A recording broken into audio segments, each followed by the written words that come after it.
Stick around after this episode for an announcement. Hey, I'm Sapphire. Want to hear something scary?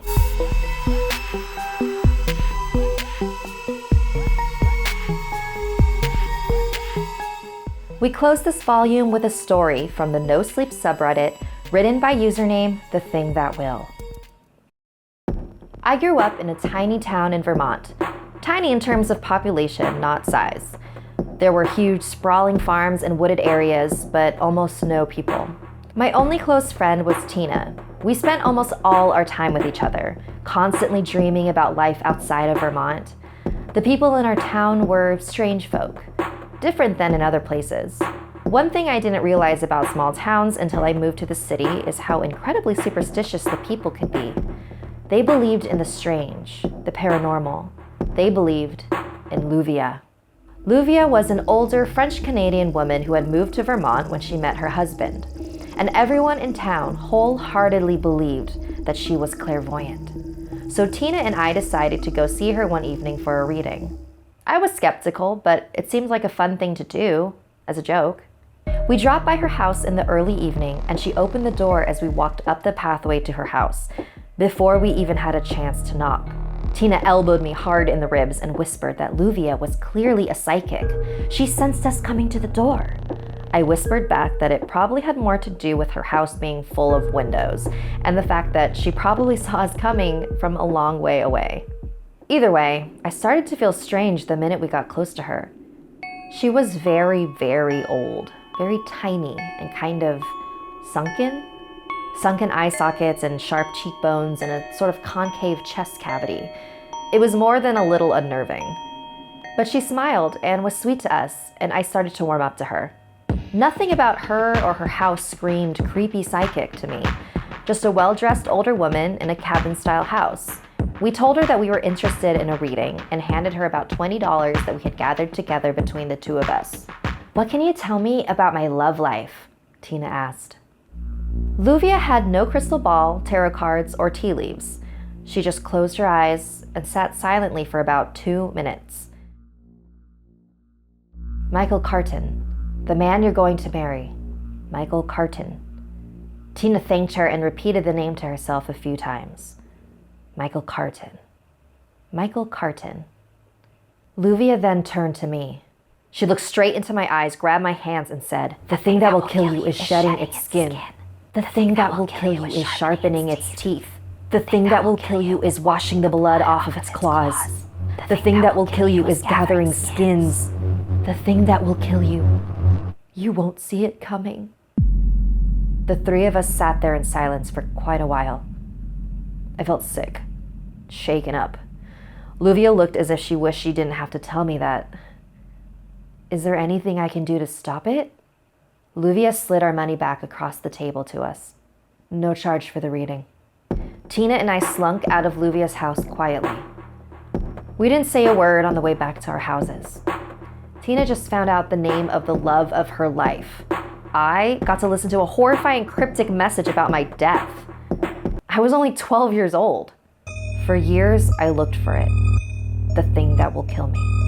I could almost feel it. Sense it just behind each car, underneath, swaying behind the trees at night. With every step, I hesitated. Every time I tried to sleep, I could almost see it. What had she said about its teeth? But I never found it. When I was 18, I left for college in California to get far away from the snow and the cold and the thing that will kill me.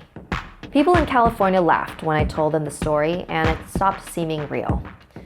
Just the ramblings of a tiny, ancient French-Canadian woman. It wasn't real. When I was 27, a wedding invitation came in the mail. Tina was getting married. This was the first I had heard of it. I was still in California and barely kept in contact with anyone from back east. It seemed like a past life. "You are cordially invited to the wedding of Michael Carton and Tina." Wait. No. She had the name in her mind, Michael Carton, and she sought him out. It had nothing to do with Luvia. Her predictions weren't real. They couldn't be. Clairvoyants don't exist, right? I went to the wedding. Tina, Michael, and I laughed about the whole thing. The psychic knew. She predicted it. Of course she didn't. Tina and Michael decided it was nothing more than a funny story to tell their future children. Just tell us if you run into some beast with razor-sharp teeth that's gathering skins, okay? I left the wedding as sure as I ever was that the thing that will kill me wasn't real.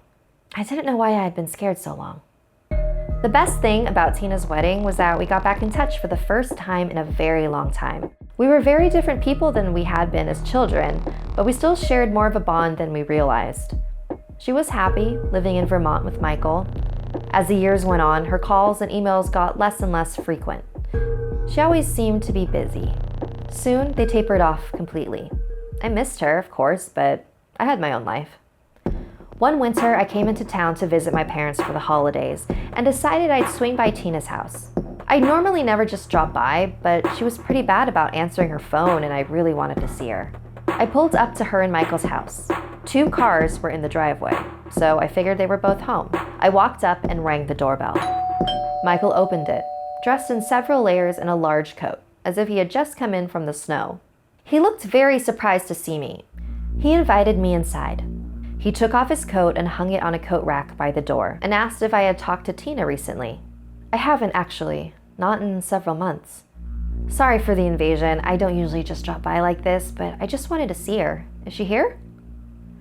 I figured you'd know, that you might have heard. She left me a few months ago. Hasn't spoken to me since. Oh God, I'm so sorry. I had no idea. Then whose car was in the driveway? I'm sorry, I was about to get ready for bed. I've got an early workday tomorrow. Do you mind? He kicked off his shoes, pulled his sweater off, and headed toward his bathroom. I settled in and looked around their home. So, do you know where she lives now? I don't. She didn't call until after she was gone. He started flossing, and when he saw me looking toward him, closed the door for privacy. When I heard the shower water start running, I pulled out my phone, figuring I'd take this time to look through Tina's last messages to me to see if she gave any hint to where she went, any clue. My phone fell out of my hand as I grabbed it out of my bag, and I saw it drop beneath the couch. As I felt around under the couch for my phone, my hand hit something else. A massive clump of long hair. Brown hair. Like Tina's. Hair with a piece of scalp still attached. The thing that will kill you is gathering skins. I turned toward the bathroom door. Michael was still showering. The thing that will kill you is washing the blood off of its claws. Flossing. Brushing. The thing that will kill you is sharpening its teeth. Sloughing off his outer clothes. The thing that will kill you is shedding its skin. Oh God. The thing that will kill me. The water in the shower stopped. I ran out the door, slammed the door, sprinted to my car, shaking, watching the door. My hands fumbled with keys, shaking. The door to the house opened. My car started. I drove. I didn't look back. I just kept driving all through the night. Through most of the next day, only stopping when I absolutely had to. I had no idea if he was following me. I had no idea what I had just seen. My heart didn't start beating normally again until I was 2 states away. I went home. This was months ago. I called the police. They investigated. Nothing turned up. They're sure she just left him, moved away. Maybe she did. Maybe she's far away, safe. Maybe nothing's coming for me. Maybe Michael's just a poor guy whose wife left him. Maybe it's nothing behind the trees, in the snowdrifts, underneath the cars, outside my door at night, in the windows. Maybe it's nothing. Probably, it's nothing. Luvia's been wrong before. Hasn't she? The thing that will kill you. You won't see it coming. This is the last episode of Something Scary, for now. I've truly enjoyed bringing your stories to life and giving you the chills for the past 1.5 years. If you want to stay updated on my future endeavors, take a moment to make sure you're following me and your notifications are turned on. Until next time, sweet dreams.